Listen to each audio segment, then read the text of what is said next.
A tragedy unfolds at U.S. Bank Stadium. Hello, everyone, and welcome to the Colts Cast. We're here to talk about everything and anything Indianapolis Colts. My name is Eric Smith, co-host of the Colts Cast. Alongside me, as always, I have co-host Jamal Lawrence here. Don't know how I'm here, but I'm here. I know. I got my Argentina jersey on today. I had to do a Gamecocks one at least. I mean, you got a real winner on, but that's the best I could do is Gamecocks. Yeah. I don't think, like, I'll explain it later. But social media guys, Twitter at the Colts Cast, Instagram at Colts Cast. We're on YouTube as well. Just search the Colts Cast on there. Give us a subscribe. Help us out.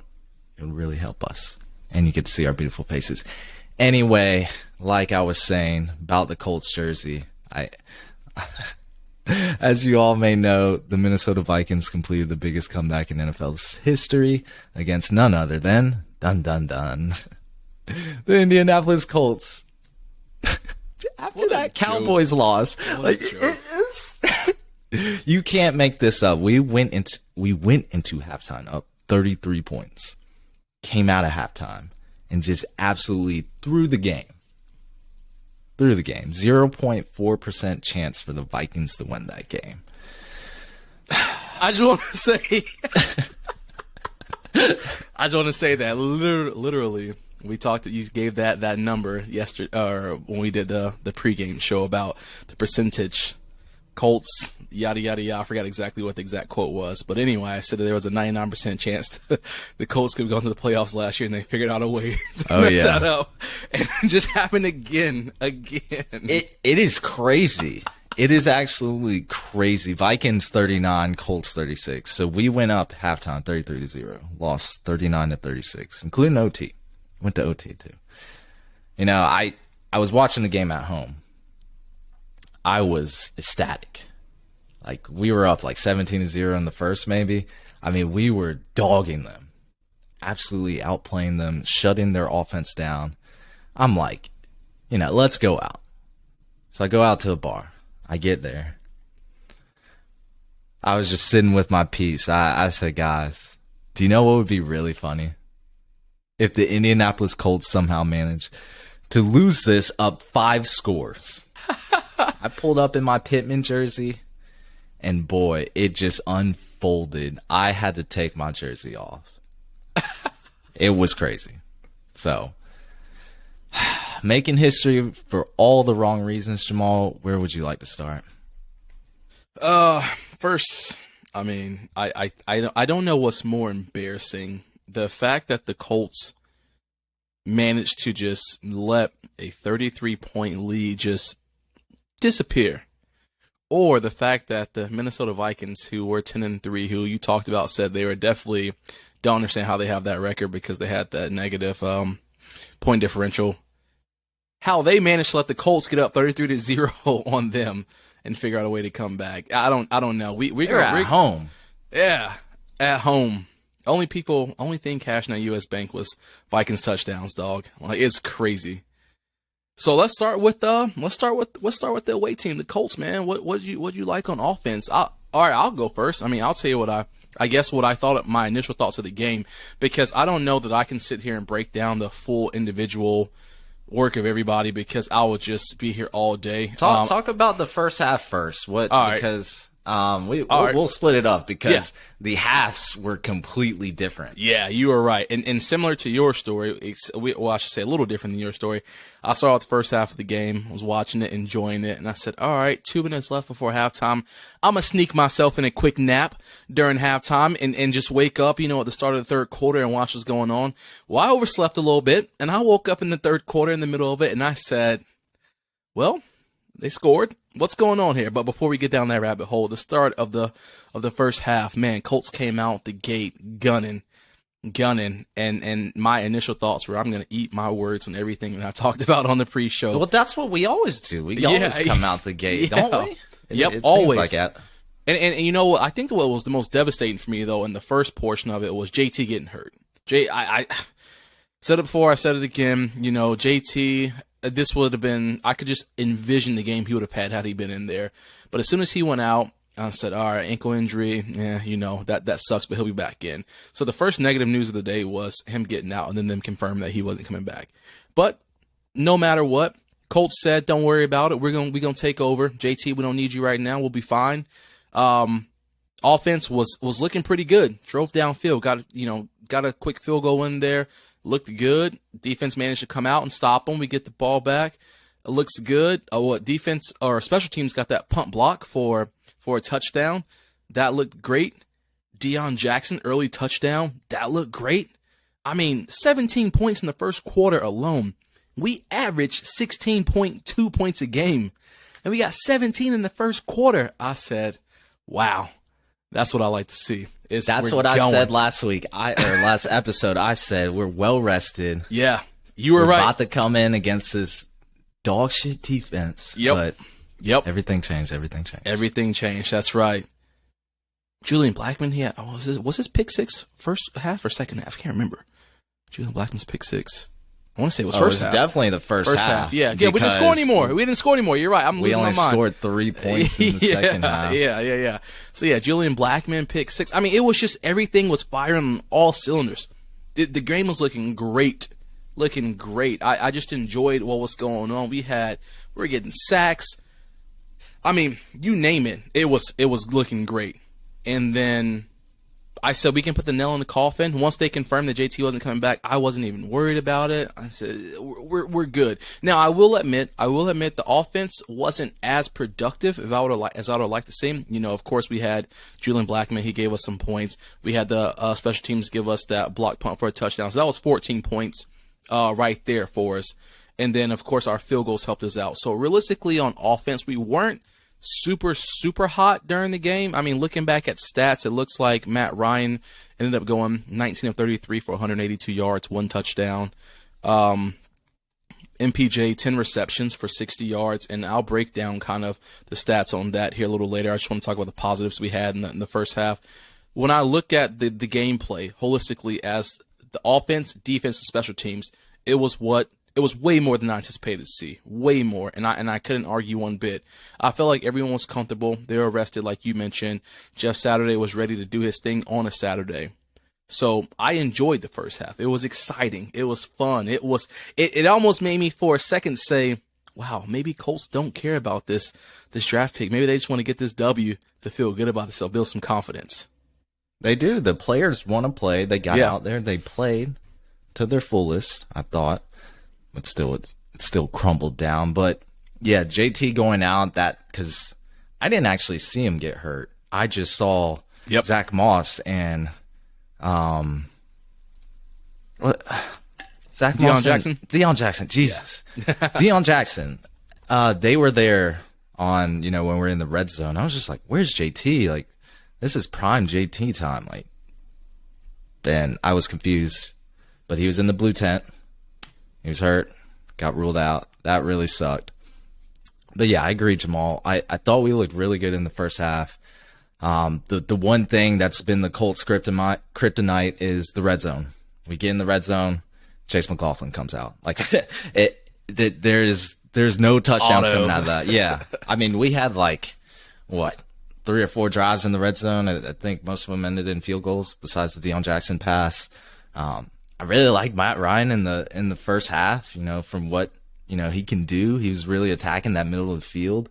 That's where he excels at. Jelani Woods had a big catch. I'd love to see him out there. Even Matt Ryan's mobility, I thought looked decent in the first half. Like he was stepping up in the pocket. Mm-hmm. He was avoiding pressure. It looked like a brand new Matt Ryan. There was a Michael Pittman Jr. drop. We'll get into him later, but he also got the ball ripped out on the next catch, ruled down on forward progress. I haven't seen that before, me personally, but I thought that was a fumble.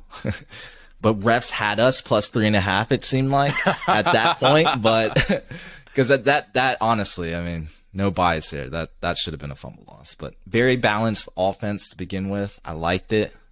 Our defense was just absolutely lights out. They weren't allowing anything. They gave up a big Dalvin Cook run, but then, picked it up for a fumble right after that. It was a forced fumble by Zaire Franklin. big fourth down stops, things like that. Like you saw our elite defense actually showing in that first half. Yep, I agree. It definitely was. And for a second, I forgot that Justin Jefferson was even playing because he wasn't. He was a non-factor. He was a non-factor, and it was crazy because I knew what you said, and I didn't know whether Gilly Lock was going to shadow him or he was just going to only cover him on the right side. But it really didn't make a difference the first half. No matter what they tried, there was nothing there. Cousins was looking like a statue in the backfield. We were getting them. I mean, we look at D-Buck, we look at Yannick. Again, I know we talked about how some of these sacks that we've been getting, or especially Yannick, haven't been playmaker sacks for us, where it's just been these hype things. But they look good. They looked good. There was nothing going on for anybody. And so I was just thinking to myself, this is a legitimate, well-rounded team who looks like they actually have something to play for against a team who looked like they didn't care at all. They were just there. Didn't matter to them if they won or lost in the first half. They were just like, we're here. But going back to Chase, like you were talking about in the red zone, because these issues have been, literally the black plague for Indianapolis, and I think it will continue to be for what we can see. I mean, Chase was 5 of 5 from field goal land. I mean, longest was 52. This guy alone scored 18 of our 36 points. He scored half of our points. Half of our points. Keep in mind that 14 more came from special. Well, I shouldn't say 14. 12 more came from special teams and defense. So, I mean, that's what, 30 points or 18 plus. Yeah. Talk to him. So the other 6 were from a what? That one touchdown. That's it. So offense was a non-factor when we talk about that. When we look at the game holistically, we didn't have a kicker. Maybe even worse. I mean, what if we had Hot Rod back there? Yes. It may not have been. The Vikings wouldn't have taken us to overtime and won it in regulation. But no, so those things kind of scare me. So that I as much as I want to enjoy our great first play half, I want to get into the nitty gritty of the ugliness of kind of what happened. And I Chase think really, McLaughlin though. Hey man, he better get special teams player of the week. Automatic coming in. Special teams. I just want to say was on fire today. Oh yeah. Dallas Flowers even started the game off with a great kickoff. He's looking nice on these kickoffs, these kick returns. Oh, yeah. JoJo Doman scoops it up for that special teams touchdown as well off that block. I mean, they even tried a fake punt to stop that. It was great. And, yeah, let's get right into the second half. What did you see, Jamal? So when I woke up from my nap, I said... well, it's not too bad right now. I think the score was 33-3, I believe it was, or something like that. So I said, all right, it's not too bad. I went and made myself some food, and kind of started looking back and kind of chuckled because I said, well, this is interesting. All of a sudden, the Vikings are starting to move downfield, and they're moving down consistently. Now, of course, my initial thought was it doesn't matter because we're going to get the ball back. We're going to fit, each drive we get it, we can at least get in field goal range to try to get a field goal because our new touchdown really wouldn't be a big thing for us.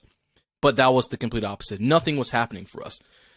All of a sudden, it looked like it was time for KJ Osborne to step into the realm of God mode because this dude was catching everything that came in his direction. I mean, 16 between him and Justin Jefferson, they had 16 targets apiece. That's 32 targets between the two of them.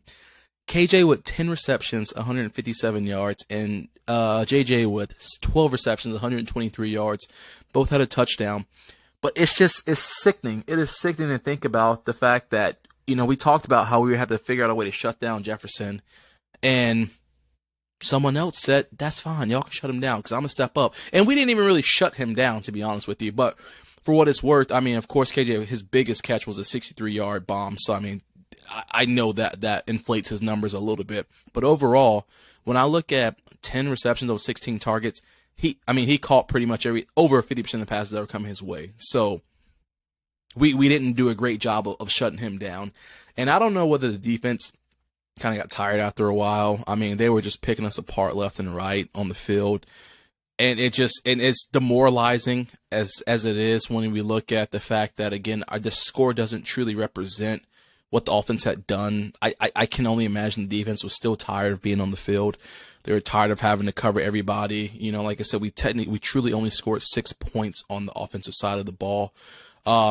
So I just saw the demise of the team, and everyone on the Vikings kept that faith that they could figure out a way to come back and win, and they did. It was a hard thing to watch. It was very demoralizing to watch.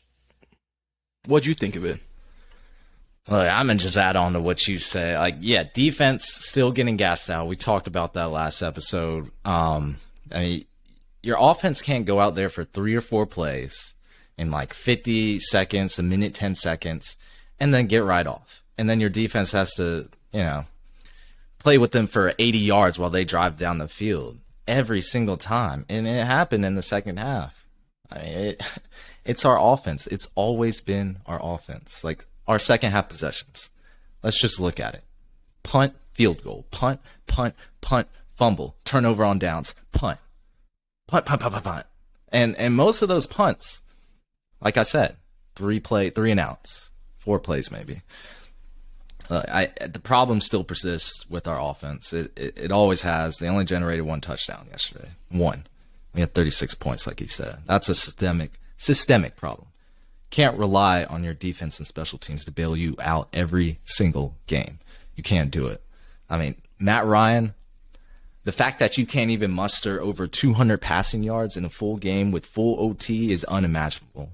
And didn't you say, not to cut you off, but didn't you say that Vikings have one of the worst passing defense in the league? Yeah, they give up the most yards per attempt. Yeah. Like at almost 8 yards per attempt. Matt Ryan, 4.7 yards per pass. Yikes.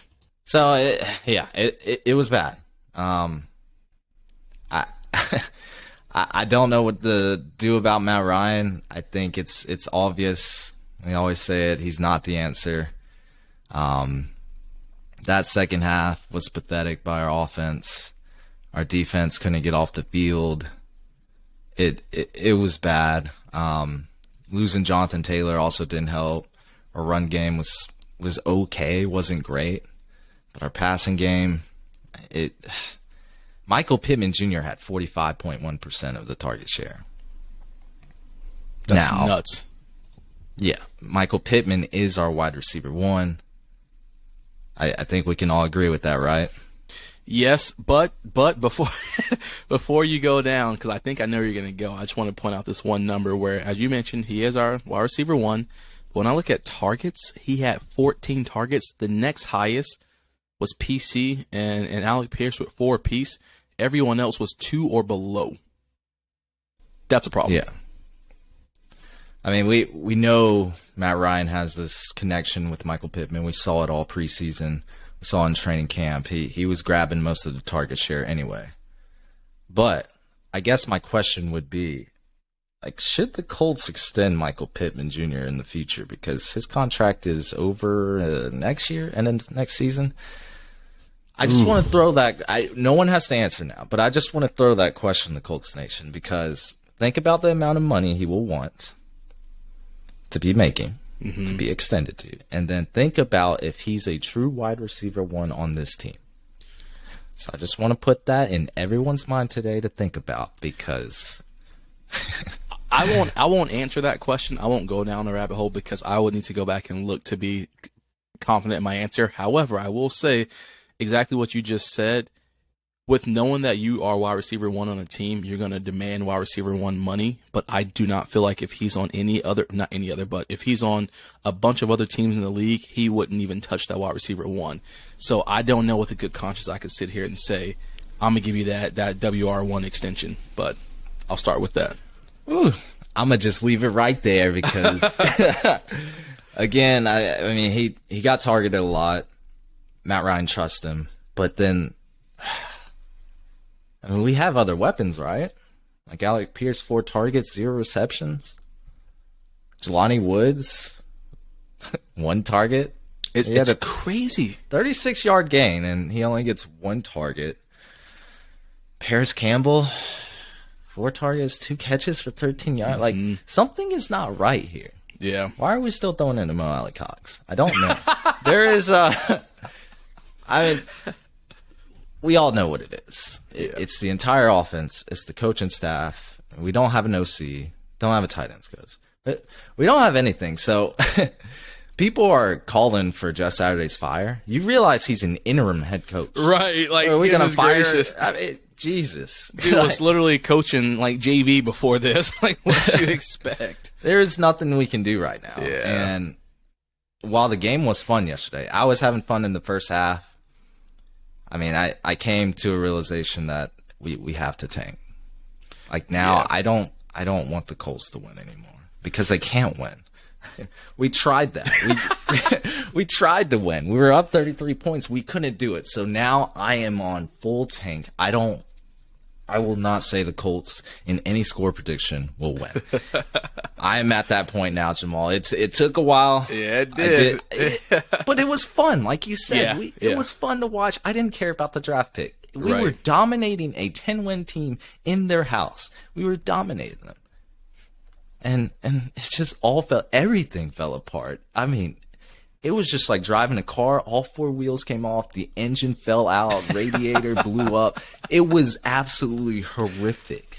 And I don't want to get my hopes up anymore. I want to look towards the future. I know you want to bring in Sam Ehlinger. I know you do. But I'll keep asking Colts fans this.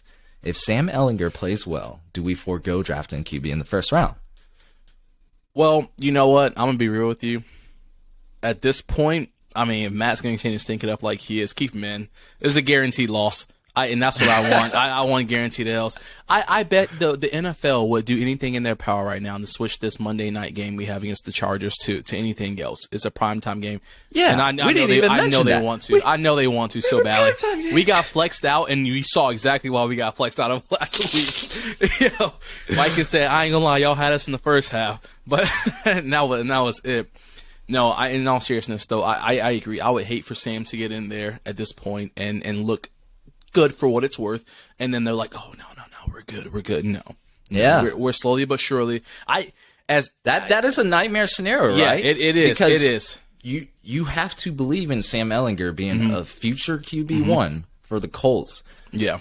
So if your answer is no, then I don't understand what you want to see from him.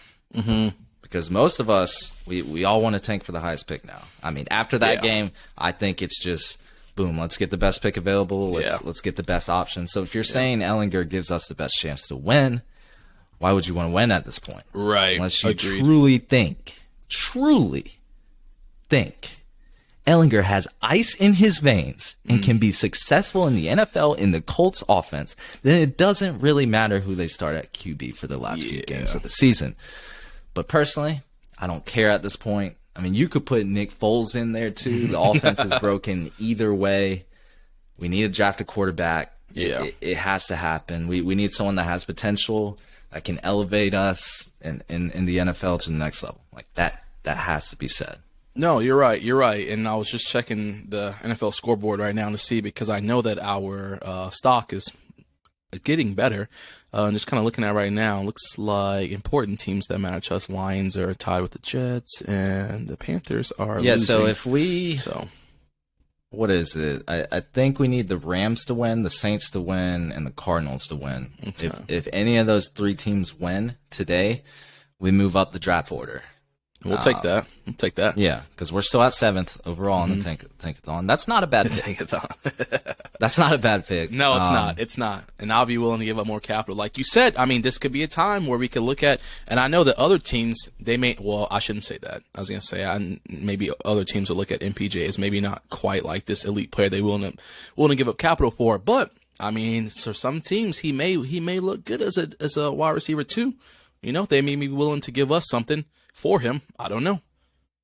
When I saw that drop in the my God, dude, that was in his hands. Like every time I see him drop a ball, these recent games, I'm sitting here, I'm like, is he really a wide receiver 1? Can he be counted on?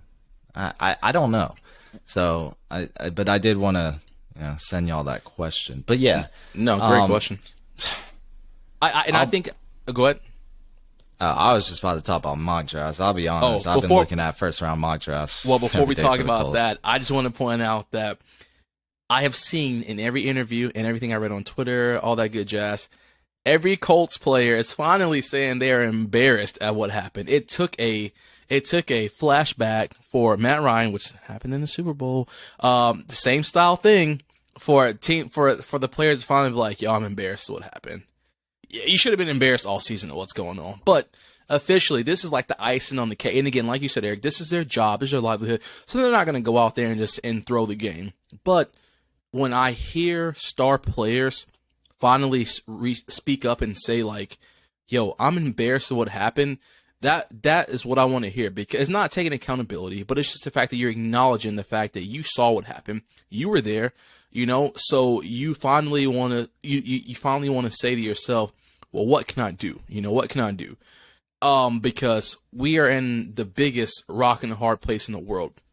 Again, I don't know if the Jeff Saturday stunt was just to like not lock in a head coach, or an interim head coach now that potentially has the ability to stay. Maybe it really truly was. I think tank. Jim Irsay wanted to tank. Yeah, you're right. I think that he was like, how can I solidify a tanking, and this would be it. Because what would have happened if you'd have brought in a John Fox or someone like that, and they'd have won the season Someone out. with experience, right? And they won the season out, and then you're like, well, shit, I'm in the same boat I was before. Now I'm a almost 500 or just below 500 team, and you're in the middle of the pack. You screw yourself over. Maybe Jim Irsay was in his bag cooking. I don't know. Well, it's a good theory. Like I'm starting to think it, but we've only had one win under Jeff Saturday. Yeah. That was barely, yeah. barely. Interesting, man. I don't want to only talk about the offense. Yeah. I mean, we can talk about the defense a little. I mean, there's bright spots there, man. And we had 7 sacks. 7. Dude, they were great ones at that. Yeah, we're only sending 4 on most plays. Like, this is really good. Like, this is the Gus Bradley Gus Bradley defense we wanted. Pretty sure everyone on that line got a sack. Yeah, everybody got a little action. Can't be mad at that. Like, pass rush wasn't bad today. I thought Stephon Gilmore had a good game up until halftime. Yeah. And then, did you see the route Justin Jefferson ran on that touchdown at the goal line? I did see that. Put Gilly Lock in a blender. They say his career ended after that. His ankles were broken. I knew it was over at that point. Like, he was gritty. Like, nah. Like, I told y'all, this man's one of the best route runners in the league. We don't have that. We don't have that type of wide receiver one. It's hard to find those type of wide receivers, but he always finds a way to get open. I don't even think Kirk Cousins played extremely well. Like, he didn't. His numbers look play good. Well, but yeah. He set season highs, let it come back, yada yada. It's against the Colts. It was more about the Colts failing than the Vikings coming back to me. Right. But yeah, he threw 2 like bad picks. Like, we're talking Matt Ryan level picks. So like, yeah, you can say Kirk Cousins like looked really good that game. That's fine. I mean, he did throw up another 400-yard game, but I still think it was more about the Colts just failing at that point. But yeah, defense. Telling you get them a solid offense. That defense is a top 5 defense in the league. And what's so crazy with that is they've done this without having the turnover margin we had last year.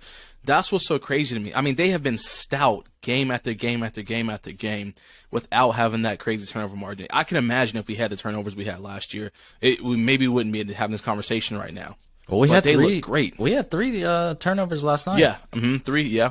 Or yesterday. I'm sorry, but yeah, that was really good to see too. I think most of them came in the first half. Like 1 interception maybe in the second half.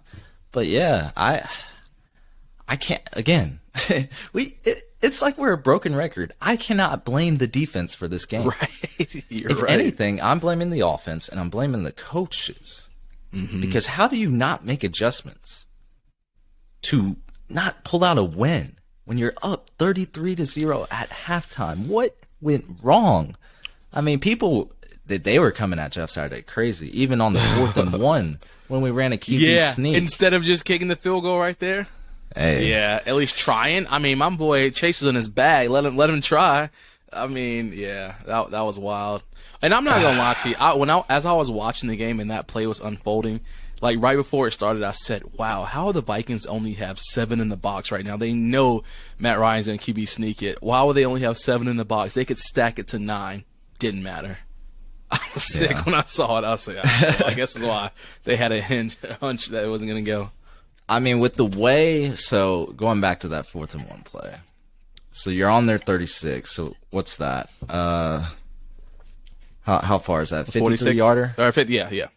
Forgot. 53-yard field goal. You got Chase McLaughlin. He's been automatic. But they've been scoring touchdowns at a rapid rate this whole third quarter. So at that point, it was 36-28. Do you not want to try to go up a touchdown? Or do you kick the easy field goal? I personally would have tried the field goal. I've watched too many games this season be decided on team, not just the Colts, but multiple teams across the league where they could have kicked the field goal and been up and had a comfortable lead. I mean, we look at what the Texans did against the Cowboys the other day. They could have kicked the field goal and been up, but the nice little cushion they decided to go for it, and they got stopped and they lost the game. Same thing happened here. We got stopped and it was a it turned the tides for us. So I've seen it happen multiple games this season. I care about not free points, but I care about every point. I think it all matters. Yeah, it's hard to say because we're looking at it in hindsight. I don't know. 4th and 1, 4th and inches, you definitely QB sneak it. That extra little foot or so, it's tough, but I can't kill him on that play. No, it's not the end of the world. At least he was throwing challenge flags trying to use his timeouts this time around. So he had a good challenge where that KJ Osborne catch that bounced off the ground. I did not see that at first. Me either. But a couple replays later, I said, "Oh, Jeff Saturday is in his bag. What a call!" So that was really good. But what did you think about the offensive line? How do you think they played? I mean, gave up 3 sacks. I was going to say, it wasn't bad. I mean, 3 sacks for 12 yards. And, I mean, some of those I felt like, I mean, they weren't even terrible. They weren't terrible. Of course, there was still some pressure, but I wasn't mad at what I saw overall. I don't think that they played a great game, but compared to games I've seen this season, i.e. against the Patriots, I was fine with the way they played. I feel like they showed up and they did okay, they did what they could for what was against them. You know, I don't think that the Vikings D-line is the most terrifying D-line in the league, but if you would have compared this to what we saw last week against the Cowboys or the week before last against the Cowboys, I was content with what I saw from the O-line. It wasn't terrible. Yeah, I think it's always going to be said that we have the highest paid O-line, so it should be played up to that potential, right. Which is true. It definitely should be. I think relative to other games, offensive line played okay. I mean, you can even tell at the 1 sack in the 4th quarter when Eric Kendricks came off unblocked. You could blame Matt Ryan there for not being aware of a guy running straight at you. I mean, maybe. You know, he's probably working through his progressions, looking down the field for an open receiver. But really, do you know what the problem was? The Colts have had some serious issues with pass protection with the running backs. Zach Moss was in there. He was looking that way. And I know he saw him coming. I don't know how he didn't see him coming. And then he just goes to the right side to help Braden Smith out. It looked like the Cowboys game, man, when JT was missing assignment. You're right. So Yep. I kind of blame Zach Moss for that sack. But then people will say, Matt Ryan was supposed to get out of there. We need a more mobile quarterback. So I think we need to look at our play design. What is going on with our running back missed blocking assignments? That's what's really killing us, I think, there. You know, I think, if anything, the Vikings O-line's playing worse. They gave up 7 sacks. So. Well, it's funny you say that because I do think that we're in a day and age where like running backs don't block anymore, and I get it. I understand that like that's not their job, but your job is to get a hand on them. Like you know the pass protection. Job. You know the pass. Yeah, I should say that is not their job, but you know the pass protection scheme is for you to stay home to pick up anybody who comes through the line. And I feel like now with running backs besides the Derrick Henrys and those guys, when they see a linebacker or a defensive lineman coming at them full speed, they just dip their head and go. You don't necessarily even need to get your hands on them and block them. You need to be a body in the way. You got to take this hit. You got to take this L this one time, this one play. You got to take the L and understand that your job is to be a test dummy. And that it allows your quarterback that extra millisecond to say, oh shit, I better get this ball out. But I just feel like now running backs, they duck their heads or they flee, and quarterbacks are expected to now stop their progression, like you mentioned, check down to see that this linebacker or this defensive lineman is coming at me. Now roll out of the pocket and still go back to my progression to see where I was and see who's open. And that's not fair to quarterbacks. Yeah, I don't know, Matt Ryan must have made Zach Moss mad at practice or something because there's no way he should have missed that block. Dude, don't lie. Do not lie to Colts Nation. Everyone is required to block on the offense. You're right. Except maybe the quarterback. You don't want your quarterback blocking 300-pound linemen. Mm-hmm. But wide receivers have to block. Tight ends have to block. Offensive line has to block, of course. Running backs, they have to block. Yeah, running backs get benched for not being good in pass pro. It happens. If you because that you need those for third down plays. You need those, in general play action, things like that. But you got to be able to block to be a really good running back. Like that. Mm-hmm. That's one of the things they look at. That's one of the things we need right now. So, JT was good last year in pass pro. I know he wasn't in this game outside of the first quarter for the first drive, but just in general, it's been bad. Man, I tell you, Jim Irsay must have been down in New Orleans over the offseason getting them voodoo spells put on him because this team got a hex on it. Something, man. This team has some kind of curse. Yeah. And we needed to end because I can't keep watching it. The only other thing I really want to mention too that I can't skip over, and because you know how much I enjoy this, is when the announcer said Matt Ryan has not had a fumble on his own personal account today, and literally not even 0.0003 of a second later, my man tried to pull a Carson Wentz and had the ball, got hit, and just like shoved it out of his hands. And caught a fumble. Yeah, that counted as a fumble, right? Yeah, it was a fumble because he had no possession over it. He just let it go, and I was like, "What you doing, dog? What you doing?" They just praised you. He said, "Nah, I can't have one game without having a fumble." That is a bad thing to get praised for. Yeah, it is. But it is. It's not a Colts game if Matt Ryan doesn't fumble the ball or turn it over. That's right. Which I don't think he didn't turn it over actually. No, well, no, just besides that, but yeah, no other turnovers. Yeah. It was going to be a clean game. That wasn't a fumble loss. No, you're right, because we got the ball back. You're right. You're right. He didn't turn over. That's right. Yeah. But yeah, that game, I mean, that is the nail in the coffin. I know that locker room was dead quiet. I mean, what do you even say after that loss? You said everyone said they were embarrassed, but I would have just sat there. I'd have put my white T-shirt on and shorts. I've swung anybody who would have said something to me. I would have went right back on that bus or plane, whatever, and just put my AirPods in because that was historically horrific. Yeah. We even had the refs on our side on that. Yeah, go ahead, exactly. Jamal. No, you're good. You're right. The refs are on our side. The last thing I just want to touch on, and this has nothing to do with actually the Colts play, it's just football in general. I forgot who it was on the Vikings who got that, who ran that touchdown back. That was a fumble, and he just freaking lost his mind, threw his helmet off. I forgot who that was. But this is my biggest pet peeve when it comes to football, and I hope people are still listening at this point because I want to get this point across. Like, when people get hot-headed and they throw their helmets off and all this jazz, they don't realize how detrimental it is to the team. For one, that could have sealed the deal for the Vikings right there. They could have won the game. It didn't matter because they got a touchdown right after Dalvin Cook got that touchdown. But the point of it is the same thing happened to DJ Moore earlier during the season where he threw his helmet off during that Falcons game because he got pissed that some call wasn't made and he lost the game. Like, I hope that doesn't ever happen to us in Indy, because that is such a selfish thing to do, to just take your helmet off because you're hurt over one thing. You can walk to the sideline, control your emotions for 3 seconds because you don't know what's going on in the play.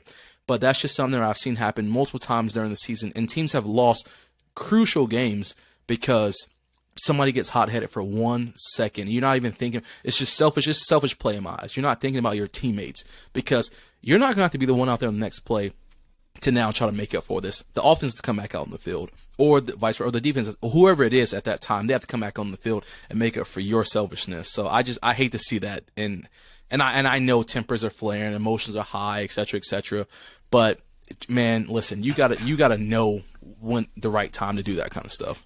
You're absolutely right. Anything like taunting, unsportsmanlike conduct, anything like that, I mean, it's 100% on you. You can control that penalty. You can avoid that at all costs. Sure, we might debate whether someone's holding or not, but right. We can't debate stuff like that. Like, we see actual evidence that you're just giving them free yards, free plays, free anything. Yep. So I agree wholeheartedly.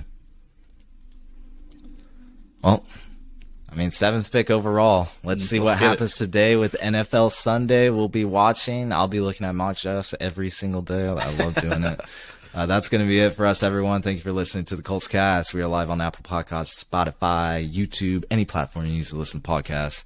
We'll be back next time to give you some more Indianapolis Colts content. Y'all take care. Have a good NFL Sunday. Watch the games. Enjoy the week. Later.